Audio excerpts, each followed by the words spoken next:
Samedi soir, Lomé est plongé dans la nuit lorsque l'avion atterrit. Grande ville, très grande ville, mais petit aéroport. Magnifique, avec un beau sol de marbre.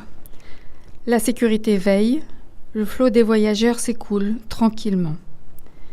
Vérification des papiers, bagages, douane. Esso dirige mes pas, prévenant et attentif. Dans la soirée, Esso vient me chercher pour me faire rencontrer les membres de JVT. Ils sont 13. Dans le siège, j'imaginais pas un endroit comme ça, mais c'est comme ça partout ici. Et puis je rencontre l'équipe que je n'imaginais pas du tout si nombreuse. Je leur dis bonjour à tous. Et j'ai un peu de mal à m'y retrouver, c'est comme dans la famille.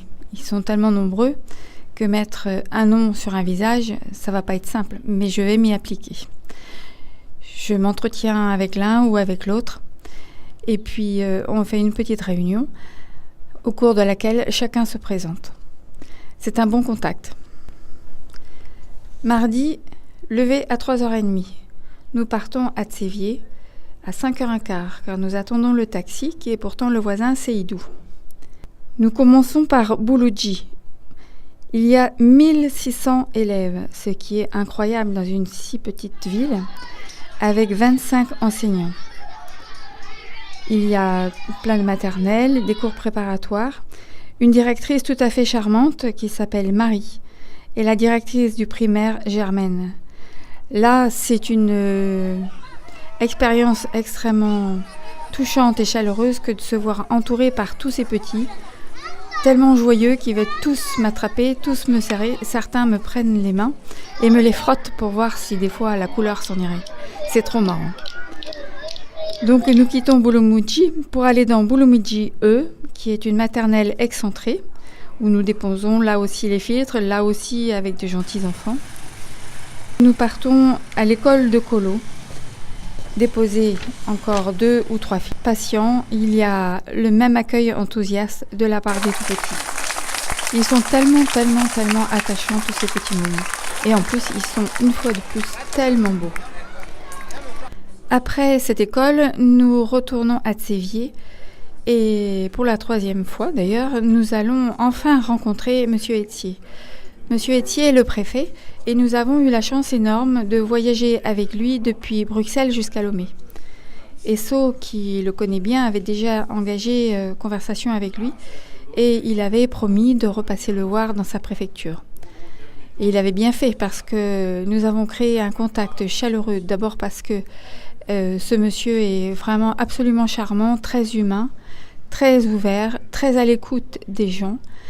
Et de voir l'équipe qui entourait Esso, ça va le conforter dans la vision positive qu'il a de ce jeune homme. Et je suis certaine qu'Esso pourra compter sur lui pour ses projets futurs. Ensuite, nous allons à Dereke, la 3e école, et à Kbolo, la 4e école, où nous avions ce matin déposé les filtres. Là encore, à chaque enseignant, dans chaque école, il y a le même accueil heureux, chaleureux des petits et l'enchantement des enseignants de pouvoir recevoir quelque chose de bon pour les élèves. Ce qui me choque, moi, énormément partout, c'est de voir l'eau qu'ils boivent. J'ai d'ailleurs photographié l'eau que j'appelle sale dans un seau. Je ne peux pas imaginer, comme nous autres tous en Europe, que des enfants, que des gens puissent boire une eau que nous appelons sale. Et pourtant, c'est leur quotidien. Nous avons eu une autre chance ce jour-là. C'était qu'à l'ambassade, il y avait le festival de la solidarité. Et comme j'exprimais mon souhait de rencontrer également des personnes de France Volontaire, Monsieur Morgan m'a dit que justement, un responsable de France Volontaire allait venir pour la conférence et nous y a invités. Mais le taxi vient nous arracher à la fin du match, car nous devons nous rendre maintenant à Akpalimé. Mais vraiment génial, c'est un monde enchanté. Moi je dis c'est l'origine d'un monde. Parce que ces gens très âgés, qui vivent bien, en bonne santé, avec des moyens plus que rudimentaires, sont heureux là. Et comme au Jardin d'Éden, il suffit de sortir de la maison. Et puis la maison est entourée des caféiers qui sentent bon, vraiment très très bon. Il suffit d'allonger la main pour arracher le manioc et commencer la cuisine. Un hibiscus pousse à côté de ce qui sert de cuisine. On lui prend ses feuilles, on lui prend les coques de ses fruits pour faire les sauces. Ensuite, nous quittons ce paradis pour aller à l'école de Pélélé, encore déposer des filtres comme précédemment. Et nous partons pour une excursion touristique, cette fois au château Vial, où après une longue montée, nous arrivons dans le château où on découvre une perspective très très belle sur toutes les montagnes environnantes. Un guide nous explique l'histoire du lieu et nous visitons entièrement la maison où il ne reste plus grand-chose que les murs, mais qui témoignent d'un très beau passé. Même la cascade ne coule plus beaucoup parce qu'il n'y a pas eu suffisamment de pluie récemment. Ça nous permet de mettre nos pieds au frais et de goûter la fraîcheur de l'eau ici. Très intéressant également le jeu, jusqu'à la fin, un peu à la fin ça a dégénéré. Et il y a vraiment de bons joueurs. Vers Togoville avec Aziz. Donc la fraîcheur matinale du voyage en moto est la bienvenue. Après le brouillard épais de la pollution au port autonome de Lomé, nous logeons la mer. Quelque temps d'attente et le piroguier monte sa voile, faite de sacs de céréales assemblés en guise de gréement. Plantant sa pagaie dans le lac peu profond, il nous mène de l'autre côté vers Togoville. Et là, un guide nous attend. Il nous mène à travers rues et ruelles, nous montre la cathédrale, car à Togoville, il y a eu une apparition en 1985. Et le pape Jean-Paul II y est venu. Donc, il y a une trace des apparitions, des traces du passage du pape, et ils en sont fiers, ce qui est tout à fait normal.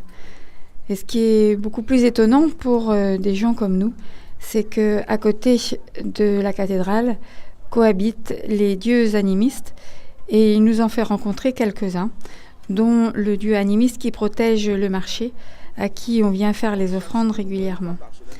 Ce marché, d'ailleurs, est un lieu de troc également, qui perpétue une tradition. Ensuite, nous allons dans un petit musée qui raconte les dynasties des rois Mlapa. Les rois Mlapa 1, 2, 3, 4 et 5, ainsi que de la signature du Concordat avec les Allemands et de l'évolution de l'histoire avec les Français. Nous retraversons le lac et à Agbodrafo, nous allons voir le musée de l'esclavage. Là, il y a peu de choses à voir, la maison n'est pas grande. Mais le si peu que l'on voit est tellement parlant, tellement poignant aussi, que malgré tous les films que j'ai pu voir, moi et d'autres personnes, sur l'esclavage... C'était l'argent qui les intéressait. Voilà, l'argent. Mais comment des êtres humains peuvent avoir aussi peu de cœur pour pouvoir imposer autant de souffrance à d'autres gens comme eux, parce que finalement c'est des gens comme eux. Surtout que là c'était des noirs avec des noirs. Même s'il y a eu des blancs dedans aussi pour finir. Ou si les blancs profitaient. C'est dingue. Et tu te dis qu'aujourd'hui encore ça existe. L'humanité est effrayante. Et Dieu sait qu'il y en a eu beaucoup, on sait comment ça s'est passé, on sait toutes les horreurs qui ont pu se produire, mais se trouver dans cette maison-là, dans une pièce au-dessus de l'endroit où étaient enfermés ces êtres humains et de voir dans quelles conditions ils étaient stockés là-dedans, je peux vous assurer que ça ne fait pas du tout la même chose. Et je pense que ce musée, je ne l'oublierai pas du reste de ma vie. En fait, ici, ce qui aide, c'est justement la beauté. La beauté des gens parce qu'ils sont généreux, ils sont gentils, ils sont doux, ils sont agréables. Sans doute pas tous, mais la plupart. Moi, je n'ai rencontré que de la gentillesse. Et dans les familles, celle dans laquelle je me trouve, c'est pareil. Il y a cette même attention à l'autre. Et dans l'équipe de Jeunes Verts, je vois cette nécessaire, cette vitale envie d'aller vers les autres, de faire pour les autres. Chez Jeunes Verts, la plupart des adhérents, la plupart des membres n'ont eux-mêmes pas grand-chose, ils ont eux-mêmes parfois du mal à vivre, et pourtant ils s'impliquent dans l'association pour essayer de faire que leur pays aille mieux, de compenser tous les manques du gouvernement, parce que le gouvernement ici, contrairement à chez nous, a plus de mal à aller partout. Et en fait ici, j'ai compris que ce sont les ONG qui travaillent là où le gouvernement ne peut pas aller. Au résumé, c'est une leçon du cœur que j'ai prise ici. Et je pense que je ne retournerai pas en Europe la même femme que quand je suis arrivée.